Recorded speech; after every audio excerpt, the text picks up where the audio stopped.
Hi, everybody. This is Scott Clark from the Knobs and Handles shop at knobsandhandlespc.com in Prairie City, Oregon. This video is about how to install dummy doorknobs onto a hollow core door.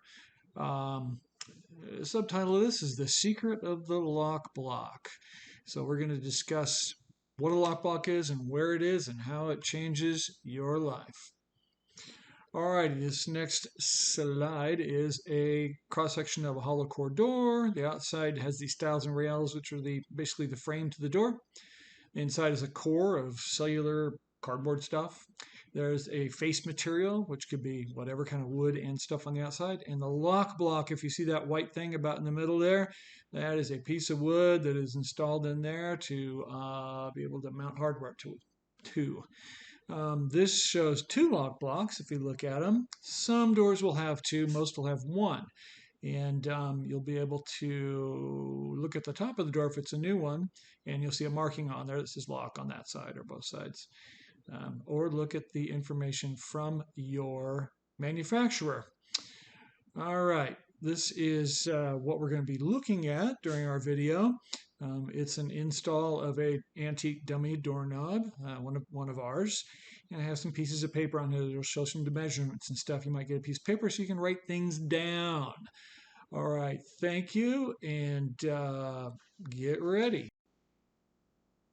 This video was recorded in our restoration workshop in Prairie City, Oregon. Note, all details and measurements are typical, but may not directly apply to the mystery dimensions of your actual door. Hi everybody, this is Scott Clark from Knobs and Handles shop in Prairie City, Oregon. We want to talk about hollow core doors and what is called a lock block today. So, the majority of homes that are built today, they use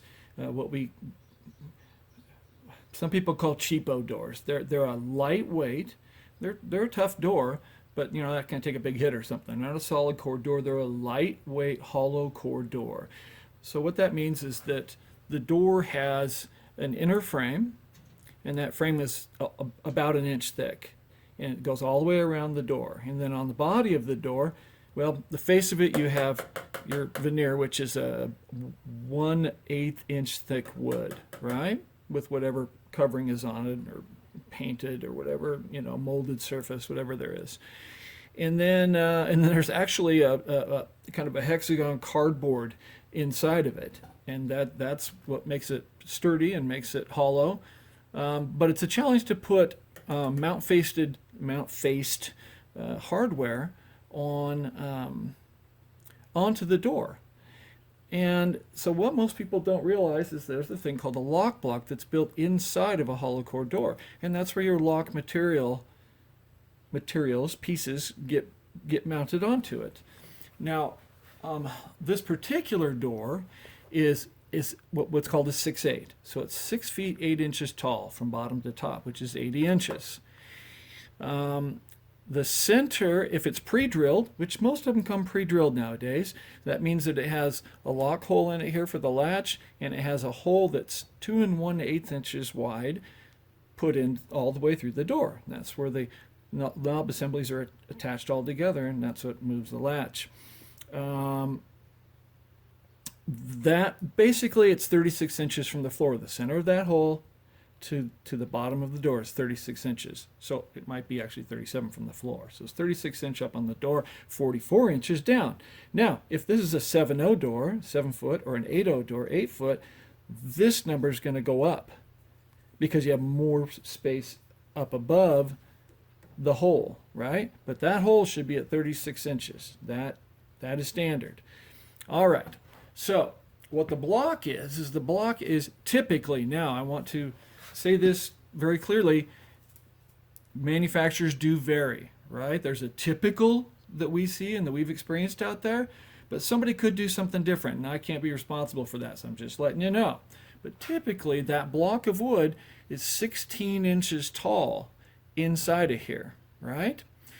And it's also 3 inches wide. That is typical. Now, what that means is there's 15, 16 inches here, and then 3 inches to the edge of where that block is. So you could just say roughly 4 inches is kind of your border out this way that you would want to put a screw in, right? But if you're trying to cover this hole, you're not going to go over there because you're going to leave a whole bunch of open hole right there. But what you do want to look at adjusting is the height of your piece. So if you're doing an antique dummy doorknob like this, you want to make sure that both of those holes are inside that 16 inches. And I'm going to show you a little trick here to help you figure that out. Okay, so let's talk about where that lock block is inside the door. So normally, if you look at these numbers, this is an 80-inch door. If you add up 32 and 16 and 32, that gives you 80 inches. And where that is it's 32 inches from the floor, the bottom of it, right? So if I measure up 32 inches, that block is in here. And there's a rough. Again, different manufacturers. So 32 to 33 inches is kind of standard, right? So up, which would put it, on this one, which would put it roughly in here, which means that hole probably did not get into solid lock block wood. It might be hanging a little bit, doing some free hanging out there. This one definitely did, right? And so, and the same thing above. So if I measure down 32 inches, and I'm gonna show you this. I'm gonna go up and look at where my pen is. My pen is at 32 inches. So 32, 33 is where the top of that's going to be. And the reason it's more on top than on the bottom is because up here somewhere is normally where people will put some type of extra security locking mechanism like a deadbolt, right? And so they put more space up here than down here because normally there's not much down there. I would suggest if you're going to install a dummy doorknob on a hollow core door and you want to get all the meat you can for these threads, you want to probably move the assembly. Instead of putting your knob dead center on the hole, move it up 1 or 2 inches. 2 inches to be safe, but in that range, 1 or 2 inches. Because then you're pretty much assured, unless you've got some kind of really, really double, triple cheap door, and they only use 6 or 8 inch lock block, which would be bizarre, but weird things happen. Normally, typically, if you put it up above, you're going to be good. And if you're taller, that actually is kind of nicer to have it a little bit higher. So a lot of people will move it up just so it's not, not seen through here, which you could. That's okay. Skeleton hole. Oh, another thing you can do if you want. This is a kind of a cool thing. Yeah, I didn't do it here, which I should have. But take a piece of painter's, before you install this, take a piece of painter's tape, put it in this area. Actually, before I say that, take a piece of painter's tape, lightly put it on a piece of something, spray it with black, like a matte black, right? And then let it dry, and then put that piece of tape right here in this area, so that when you're looking across the room at that, you don't see a light color, you actually see it's black, it's a dark color. Now, if you want people to see that and kind of just aesthetically go, pop, it's a skeleton keyhole, great, don't do that. But if you want it to look like, hey, it might be a functional skeleton keyhole because it's black there where I could put a key in, then that's a trick that doesn't harm your door. It's painter's tape, it comes off if you want to take the assembly off. It's a kind of a cool trick.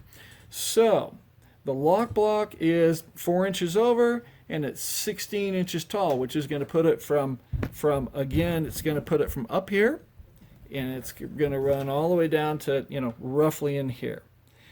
That is what was on the inside of a, and I have a tape measure right here. You can kind of see it. So you can see the bottom of that is roughly right here. So that appears to be a MISC. So if I went up, 1 inch up on this whole assembly, bam, there you go. Now there's a way to fix that. You can use a hollow, what they call a hollow wall anchor, or a molly bolt type anchor. I have found that the plastic ones work pretty well. If you can find a smaller plastic one that'll fit your screws, just drill a hole, pound it in, screw your screw in, off you go. And they hold really well. And we'll talk more about that. I'll do another video because I actually am kind of going to recommend one after I get done with some research that I'm doing. So it's the website for us is www.knobsandhandlespc.com. knobsandhandlespc.com. That's knobsandhandlespc.com. That PC's for Prairie City. And there's all kinds of interesting tech stuff like this, installation stuff, historic information and data, and that kind of stuff, and cool hacks, as they say, tips and tricks of woodworking that I've learned over the years. All right, guys. Well, thanks a bunch. Take care, and I hope that this really, I'll put that back over there. I hope that this really helps, and well, I will see you again. Thanks. This video was recorded in our restoration workshop in Prairie City, Oregon. Note, all details and measurements are typical, but may not directly apply to the mysterious dimensions of your actual door.